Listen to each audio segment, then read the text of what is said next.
My name is Martin Finch. I am 67 years old. I live in a small, well-kept house on Elderberry Lane. The house is beige. The trim is white. The lawn is green and evenly cut. Every morning I make 1 cup of coffee. I use a French press. The ritual is precise. Boil the water, grind the beans, wait 4 minutes, press slowly. I live alone. My wife Clara passed away 5 years ago. Ovarian cancer. It was swift and brutal. The house has been quiet since.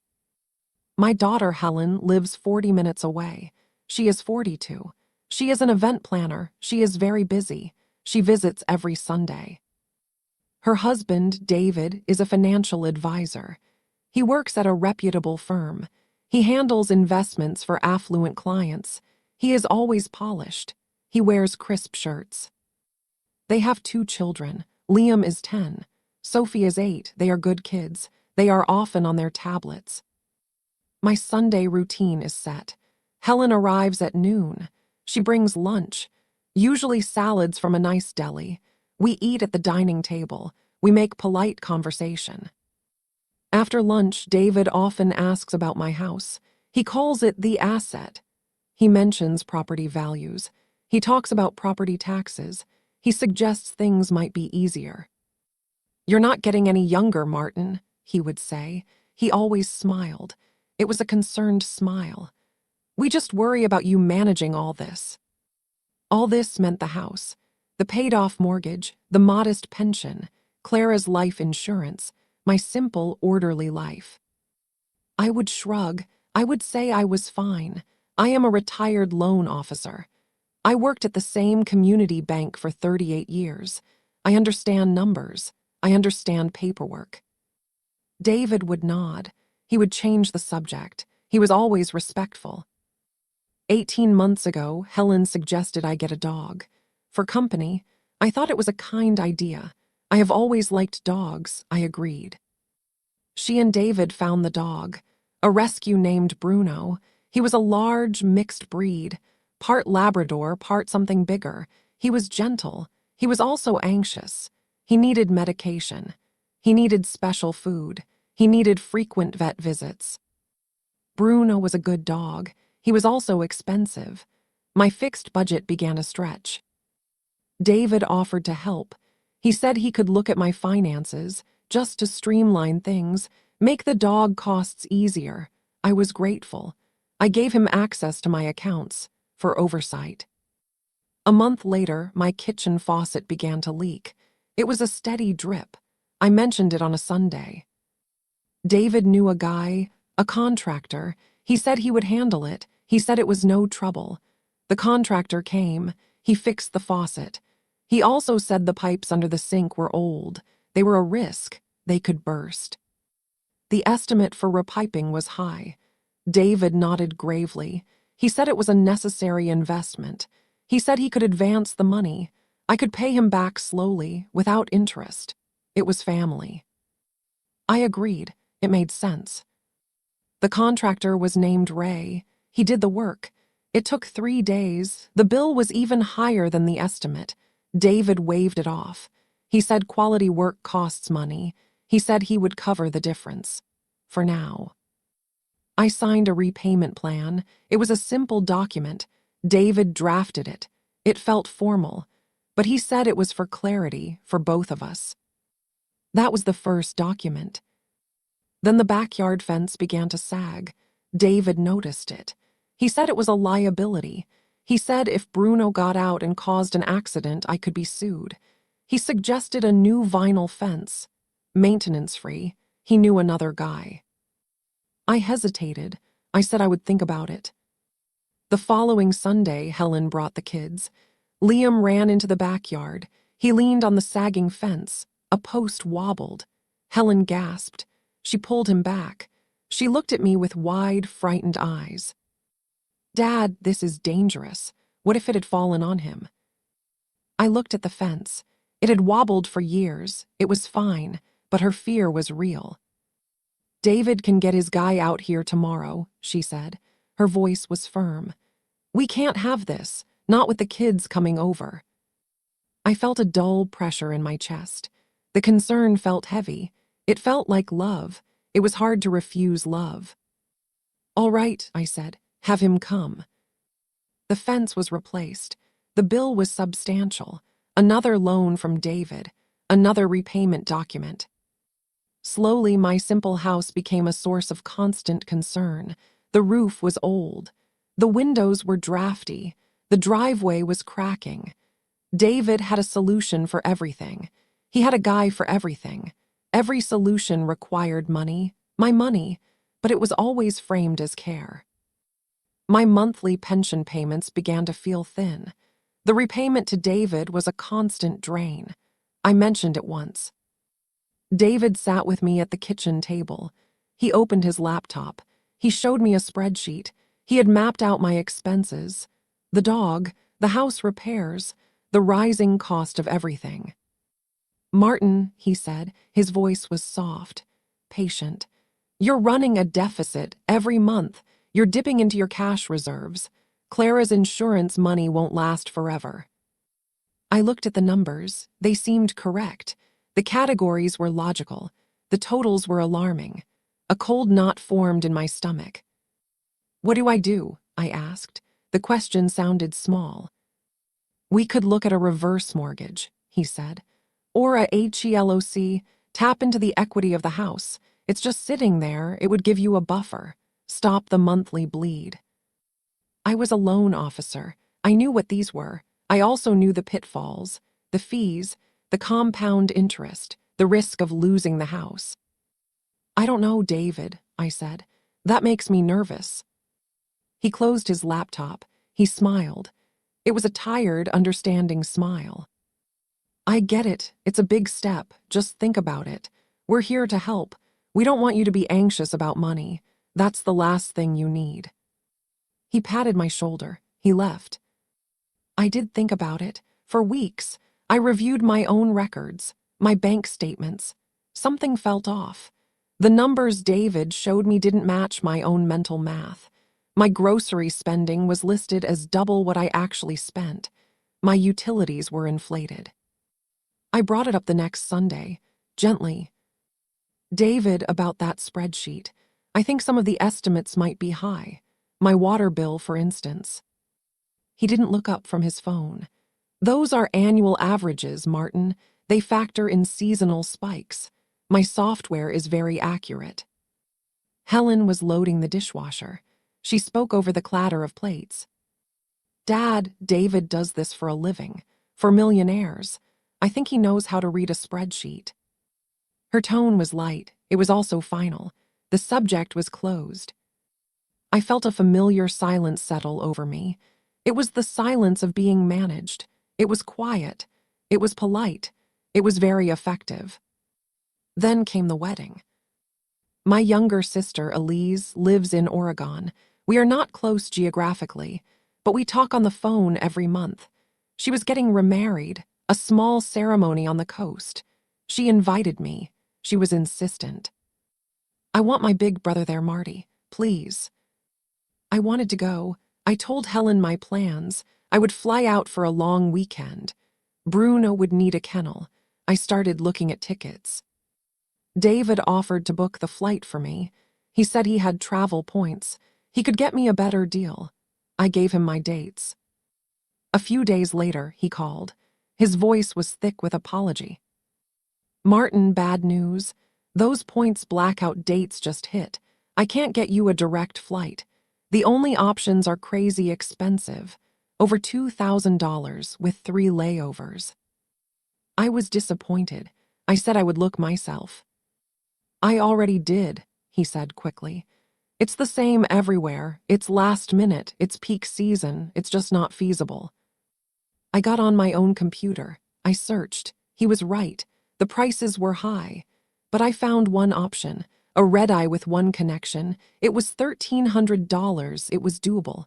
I called David back. "I found something for $1,300, I said. There was a pause, a long one. "On which site?" he asked. His voice was different, flatter. I told him. "Oh, that site," he said. "Martin, you can't use those aggregators. They're full of scams. They'll take your money and you'll have no ticket. I've seen it happen to clients. It's a nightmare. I had never heard of scams on that major travel site. I said so. You're just not familiar with the digital landscape, David said. His tone was kind, instructive. It's different now.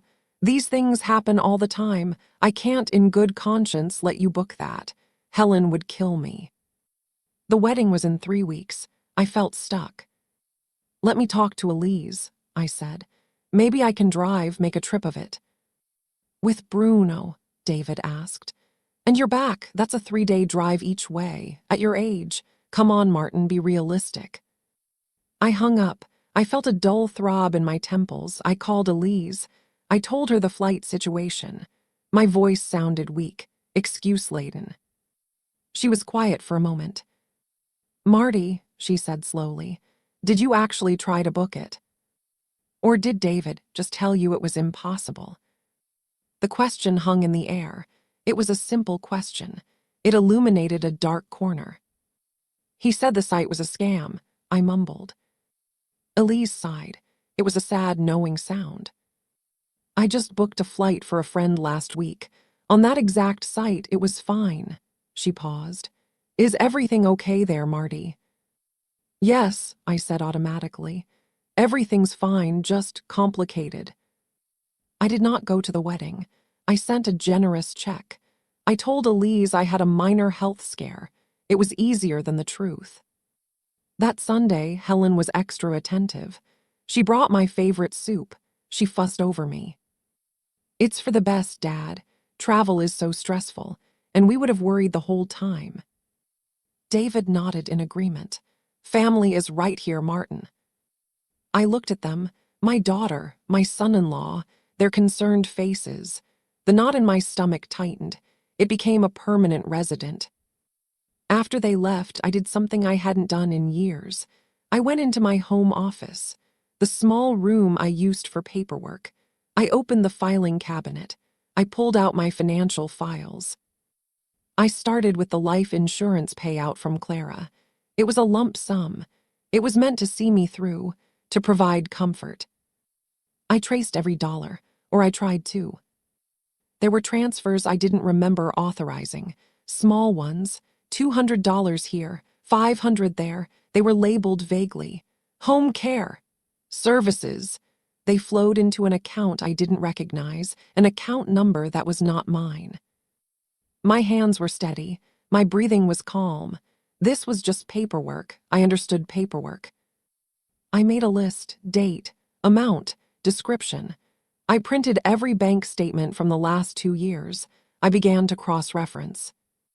The repairs, Ray the contractor. I searched online for his company. Ray's Quality Home Solutions. I found no business license, no website, no listing, just a disconnected phone number. The fence company, Premier Vinyl Installations.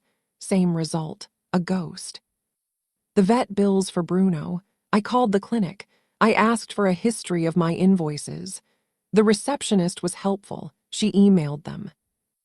The invoices I had in my file, the ones David had given me, were different. The amounts were higher. The codes were for more expensive procedures. My original copies, the ones I'd signed at the clinic, were for less. I sat back in my chair. The silence of the house was absolute. Bruno snored at my feet. This was not a mistake. This was a system. The following week, David sat me down again. He looked solemn. Martin, we need to talk about the future. The real future, your health. What if something happens? You could fall, you could have a stroke. We need a plan for your own good. He placed a document on the table. It was a durable power of attorney. It named David as my agent. It would give him legal authority to manage my affairs if I became incapacitated. It's a standard form, he said. Everyone should have one. I have one. Helen has one. It's just responsible. I looked at the document. The language was dense, full of herunders and whereases. I'd like my lawyer to look at it, I said. My voice was quiet. It was not a refusal. It was a request. David's smile flickered, just for a second.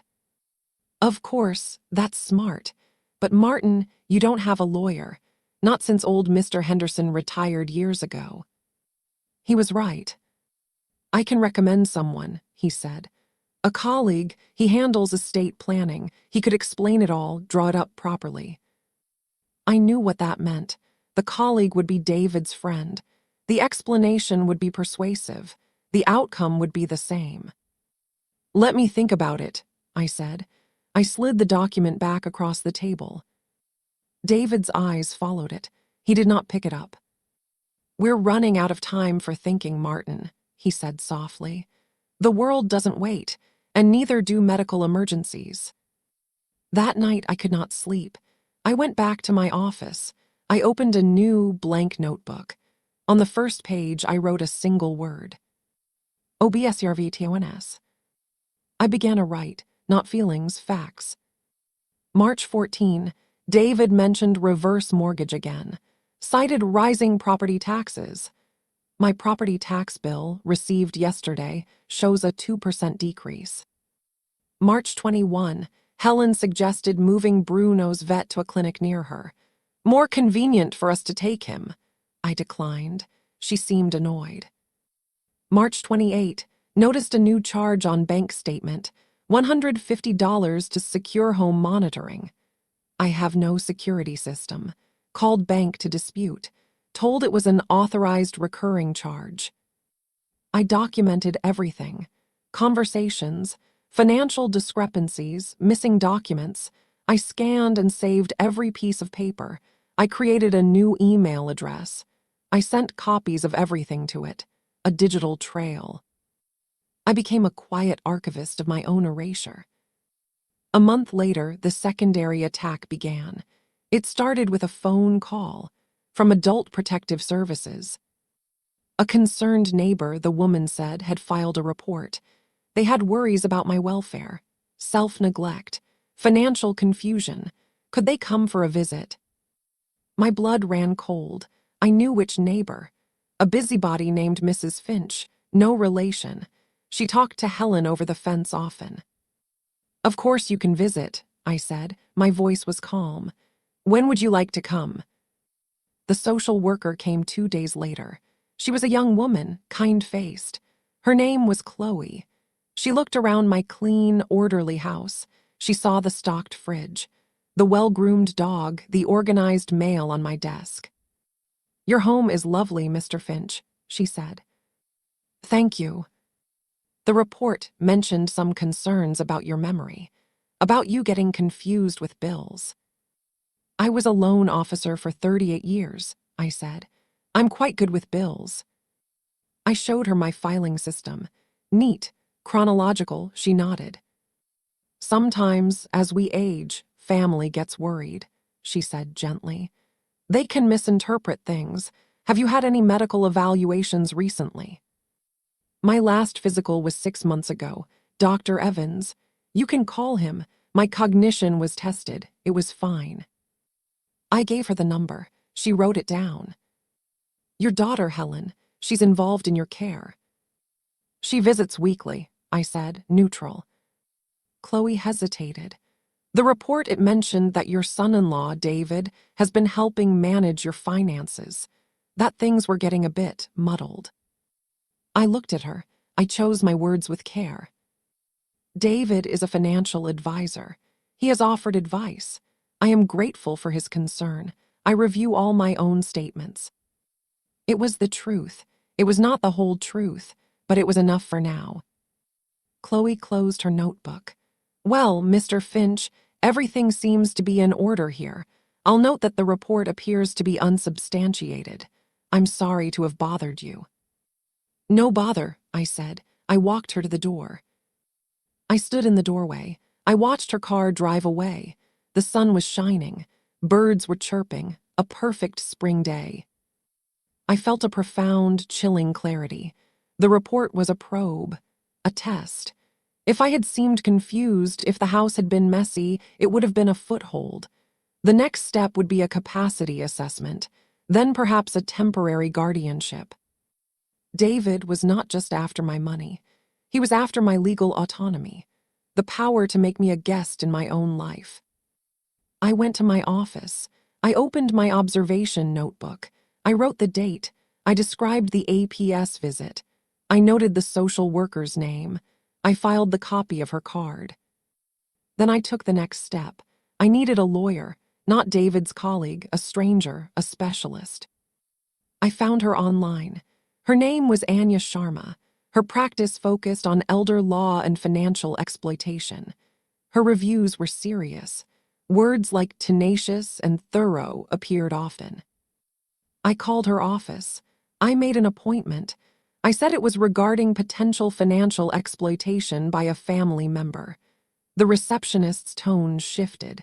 She gave me an appointment for the following week. I prepared for the meeting like it was a military campaign. I organized my evidence into a binder. Tabbed sections, bank discrepancies, phantom contractors, inflated bills, the APS report, my observation log. I brought the binder to Anya Sharma's office. It was a quiet, professional space, not opulent, serious. Anya Sharma was in her 50s. She had sharp, intelligent eyes. She listened. She did not interrupt. For 40 minutes I laid it out, fact by fact, document by document. I showed her the repayment agreements to David. I showed her the missing contractor licenses. I showed her the 2 sets of vet bills. When I finished, she was silent for a full minute. She flipped through the binder again. "Mr. Finch," she said finally, "this is one of the most well-documented cases of predatory famine. Financial exploitation I have ever seen, and I have seen a lot." Her voice was calm, matter of fact. "What is your goal? What do you want to happen?" I had thought about this, deeply, in the quiet hours of the night. "I want it to stop," I said. "Completely. I want all financial access revoked. I want any funds taken returned. I want no further contact regarding my assets or my personal legal authority." "And your relationship with your daughter?" she asked. Her gaze was direct. I looked down at my hands. They were still. "That may be a casualty. I am aware of that." She nodded. She did not offer platitudes. "What you're describing likely constitutes civil theft, fraud, and breach of fiduciary duty. The documentation of the inflated invoices and phantom contractors is powerful. The pattern is clear. We have 2 paths. The first is a demand letter, a formal cease and desist, a full accounting and restitution, the threat of legal action if they do not comply. The second is to immediately file a civil suit." "The letter first," I said. "But I want it to be clear, I am not negotiating, I am stating terms."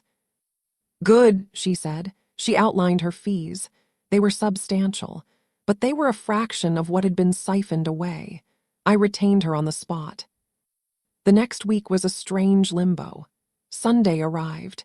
Helen, David, and the kids came as usual. I acted normally. I asked about Liam's soccer game.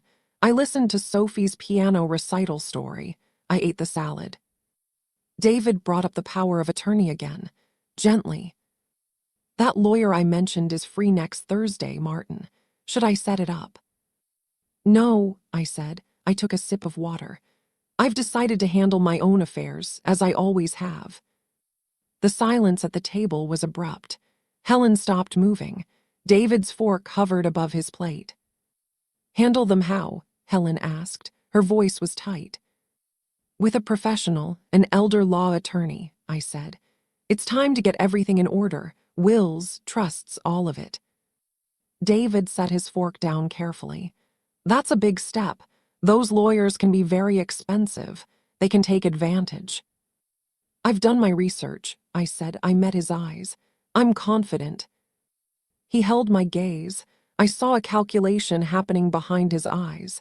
A reassessment. He smiled. It didn't reach his eyes. "Well, good for you. Proactive is good." The rest of the visit was stiff. The concern was still there, but it had a new, brittle quality. They left earlier than usual. 3 days later, Anya Sharma's letter was sent, certified mail, to David's office and to their home address. It listed, in precise, unemotional legal language, every suspicious transaction, every discrepancy. It cited the false business entities. It referenced the APS report as a possible act of malicious interference. It demanded a full financial accounting within 14 days. It demanded the return of all misappropriated funds with statutory interest within 30 days.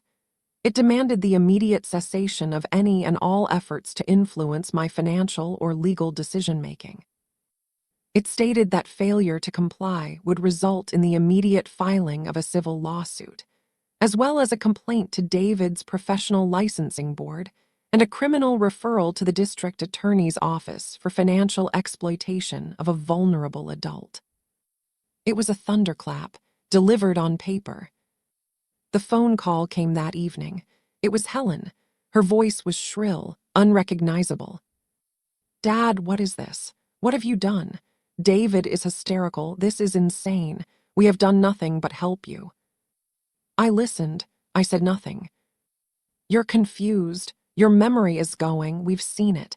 You forgot about Elise's wedding. You forget to pay bills. We've been covering for you." "The letter is clear, Helen," I said, my voice low and even. "Your husband has 14 days to provide the accounting." "He's your family," she screamed. The sound was raw. "How could you do this to us, to your grandchildren? After everything we've done for you, we took care of you, we got you that dog, we fixed your house." "The accounting, Helen," I repeated. 14 days. She hung up. An hour later, my doorbell rang. It was David, alone. His face was pale. His polished composure was gone. "Martin," he said, stepping inside without being invited. "We need to talk. This is a massive misunderstanding." "The letter is not a misunderstanding," I said. I remained standing in the hallway. I did not invite him to sit. "Those contractors, they were recommended. The costs were fair. The vet bills, there must have been a billing error. I can straighten it out."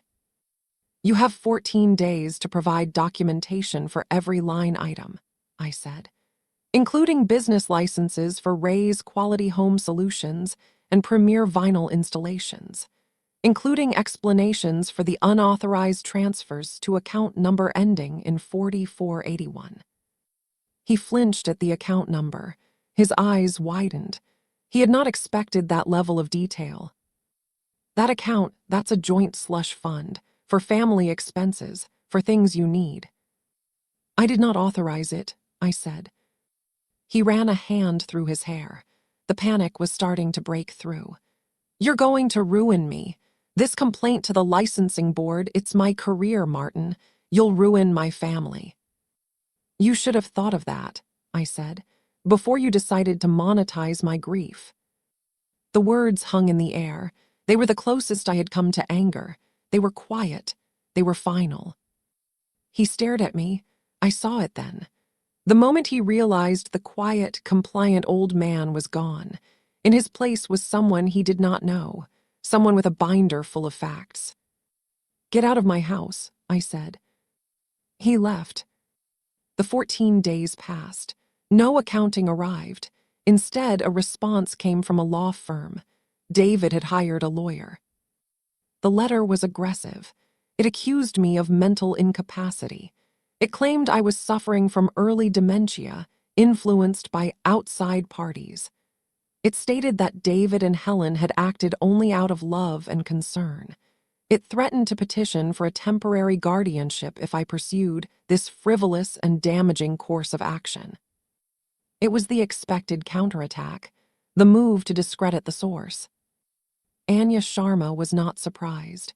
"They're trying to control the narrative, to make this about your competence, not his actions. We need to move quickly." The next day, we filed the civil lawsuit.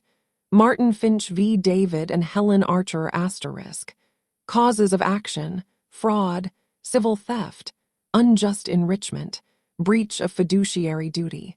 We also filed the complaint with David's professional licensing board. We forwarded a packet to the district attorney's white-collar crime unit. The lawsuit was a quiet earthquake.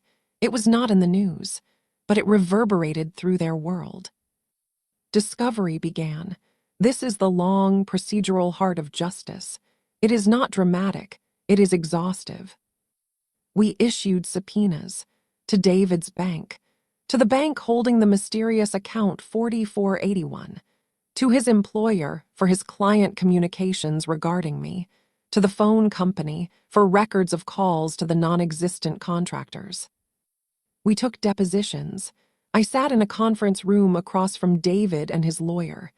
Anya Sharma asked the questions. Her tone was polite, relentless.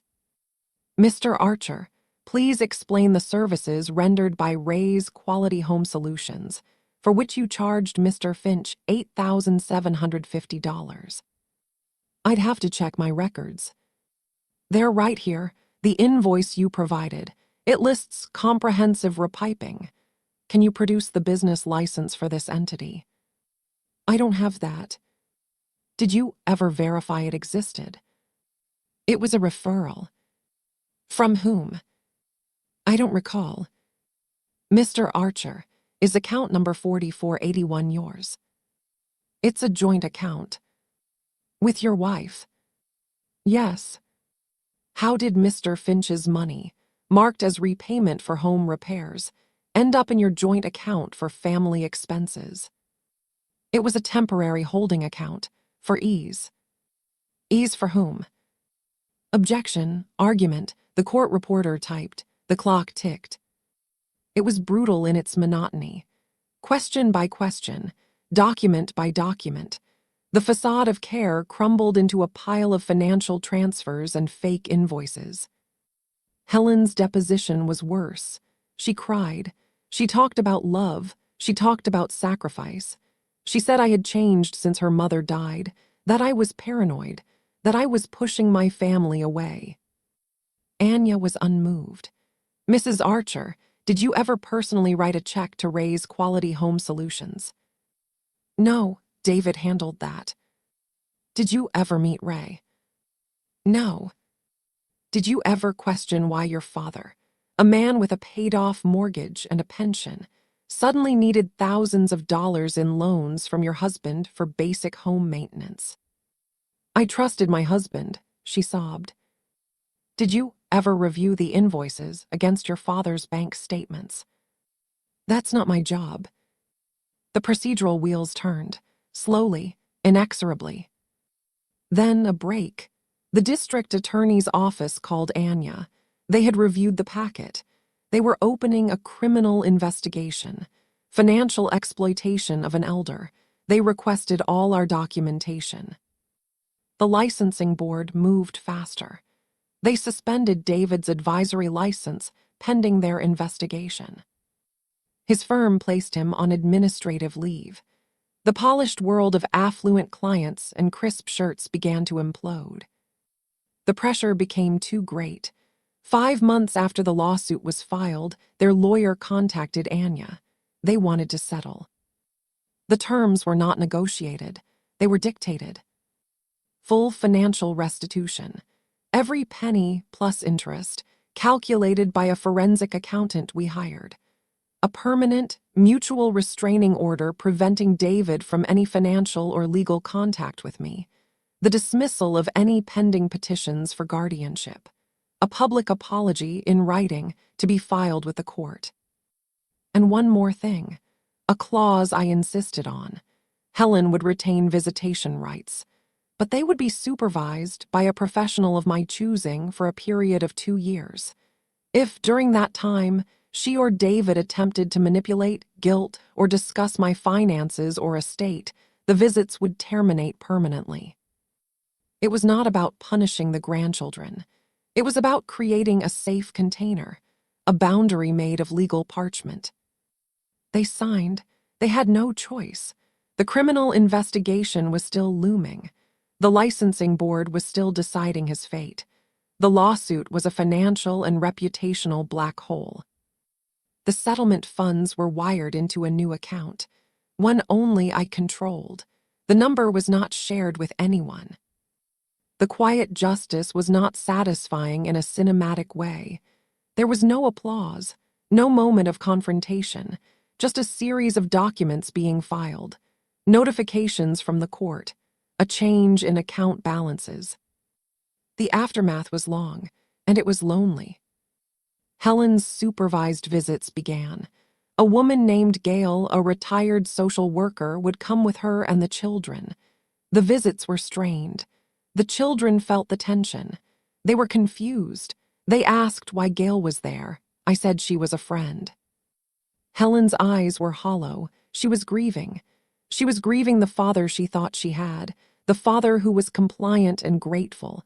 She was also, I believe, grieving the husband she thought she had, the provider, the fixer. She never apologized, not truly. She said things like, "I'm sorry you felt exploited," or "We only ever wanted what was best." I stopped expecting anything else. The truth was in the spreadsheets.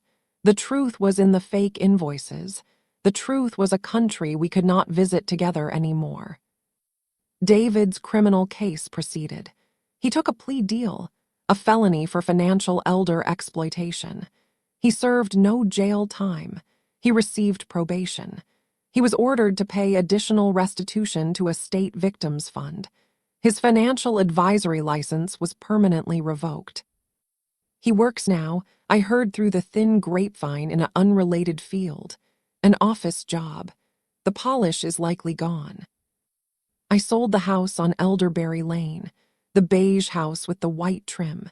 It held too many quiet echoes of Clara, and too many new echoes of that slow, polite suffocation. I bought a small condo near the water. It has no yard to maintain, no fence to worry about. The windows are new. The pipes are new. I hired the contractors myself. I checked their licenses. Bruno passed away last year, quietly of old age. I miss him, but I have not gotten another dog. My days are simple. I read. I walk by the water. I have reconnected cautiously with Elise. We talk more often. She never says, "I told you so." She just listens.